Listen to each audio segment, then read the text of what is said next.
Hi, welcome to Project Geospatial. I'm Adam Simmons. And I'm Mason Rothman. And in this episode, we're going to start with a couple announcements, but then go over our primary topic, which is talking briefly about Landsat. Okay. Always love talking about Landsat and looking at it. So what do we got for announcements today, Mason? Well, so for yesterday, it's just a pretty big one. Salesforce, a very large CRM company, selected ESRI as their key geospatial partner. So this is kind of a natural fit in a way too, because ESRI is such a large in size company and it provides so much in the intelligence mapping world. So it just kind of makes sense. And then Salesforce is the cloud computing services, a software company that specializes in CRM and the customer relationship management stuff. So it makes sense, the two getting together, and I wish them the best of luck. And they're not Salesforce is no small company by any means. Mark Benioff alone is worth $6.5 billion. So they're good luck to Salesforce on integrating this into your Salesforce map side of the house. Awesome. So Salesforce, what does that do for ESRI? Well, for ESRI, what's it going to do for ESRI? Pay them. But okay, sorry. What's it do for Salesforce integrating maps into their customer management tool? Well, okay, so they're connected. So the whole point of their software is to connect with the customers. So if you can see where the customers are at, or where the customers are doing their business, or anything that you can help the customer with by providing them location data, you're providing more service, more value to them, and you're going to keep them as a customer or gain them as a customer as well if they weren't before. So this is just kind of a natural fit, and you can put mapping into almost anything, right?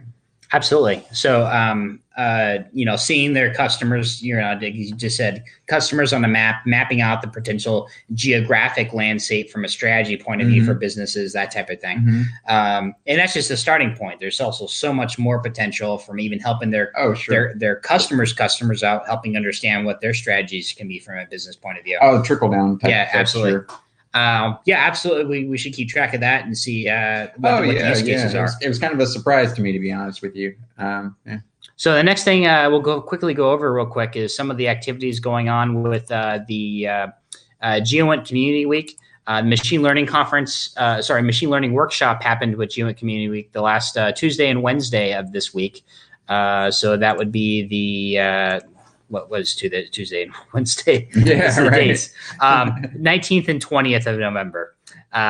So Machine Learning Workshop, it was basically a lot of government leadership coming together with industry to talk about the best practices and strategies moving forward with machine learning. And a couple other things happened. The YPG Third Thursday, which had usually has a guest speaker.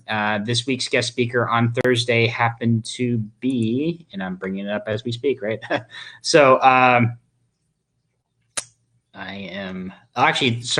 it was a big YPG Third Thursday because it happened in several different locations: St. Louis, Washington, D.C., Ann Arbor location in Michigan, and Melbourne location in Florida. So it was a massive event. So I shouldn't just say that there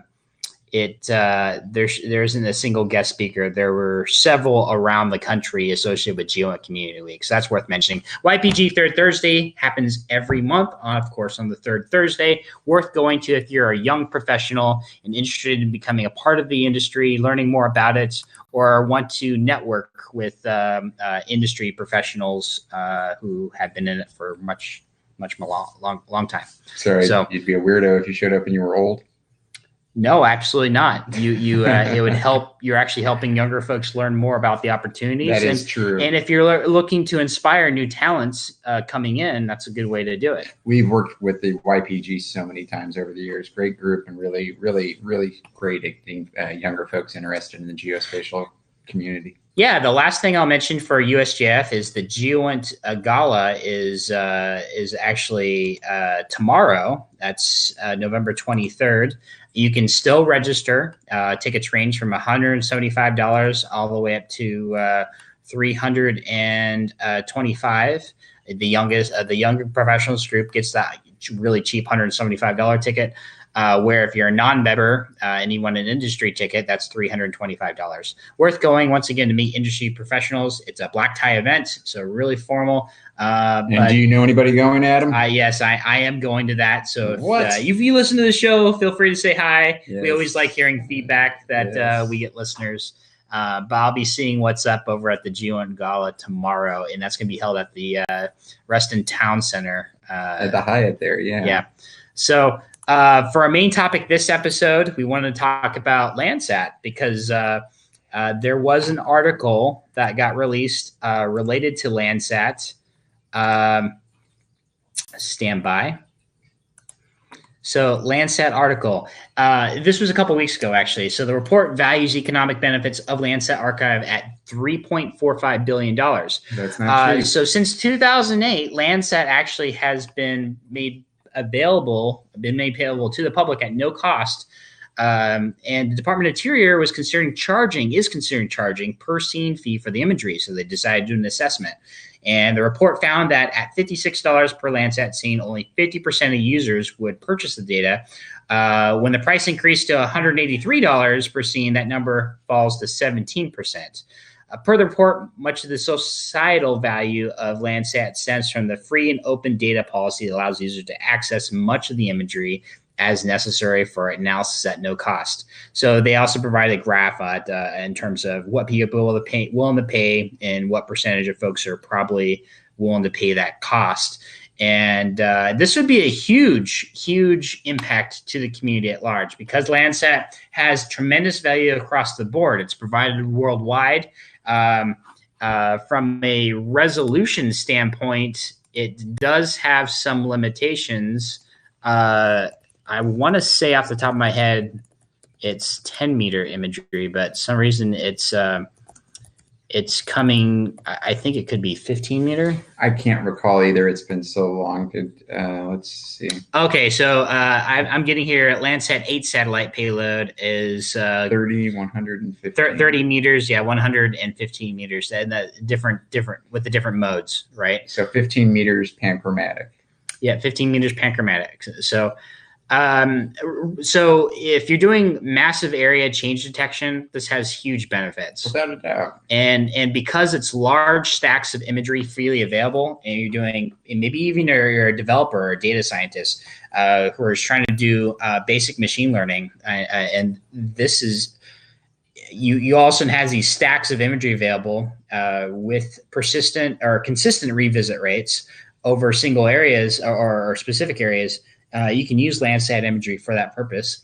But once again, change detection for agriculture, overviewing the development and growth of urban areas, the list goes on and on, really, for Landsat. Yeah, I wonder how many kids kids in universities, et cetera, are using Landsat data for their projects. But even wildfires and humanitarian disasters, sure. It's tremendously useful, and it's once again freely available, not just to folks who know how to use imagery, but anybody who can access it. Really, even consumers who are just trying to get involved with, hey, there's imagery, I can access it, right? So.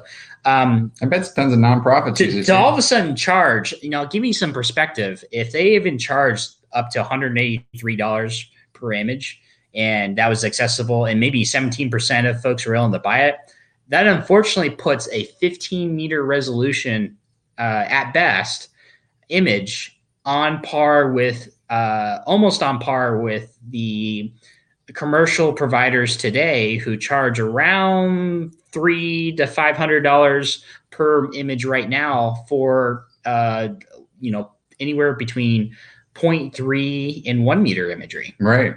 And that's just archive costs. Regardless, that's not too expensive for getting a full resolution. For a high resolution image, and now you want to charge that much money for a Landsat image that's 15 meter, that's pretty insane. But even if you cut that cost in half to $80, that's still expensive for a 15 meter resolution image. But they said, I was surprised, $56 that 50% of people would pay that. That's not bad. I'm like, and this is where I would love to learn a little bit more about the study. What demographic did they use? Who did they pull for that?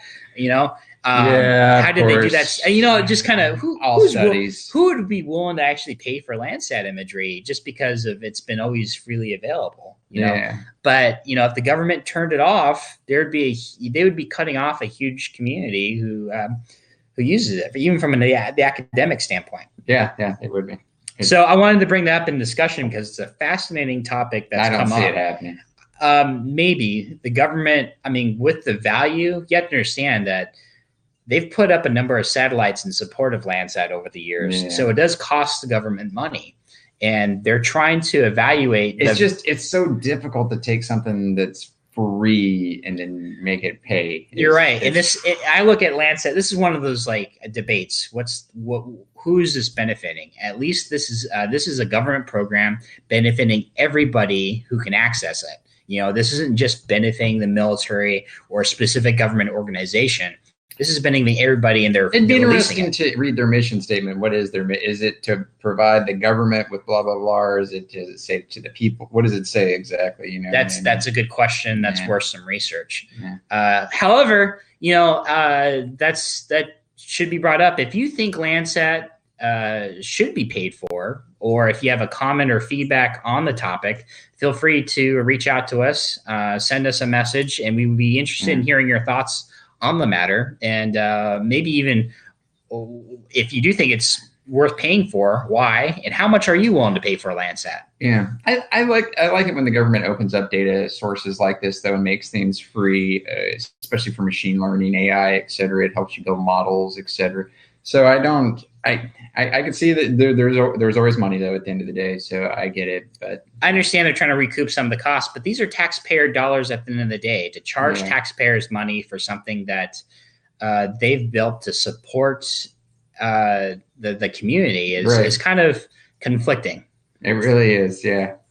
So with that said, feel free to listen to us on our audio podcast now, available on, and now we're not just available on Anchor.fm anymore or Spotify. We're available on Google Podcasts, Apple Podcasts, that's right, and something called Breaker, as well as Radio Public. So everywhere. We're everywhere. So not just YouTube. Watch us on our YouTube show, but listen to us on the road as you go, and hopefully you hear something you like. Yeah. Once again, I'm Adam Simmons. And I'm Mason Rothman. We'll talk to you next time.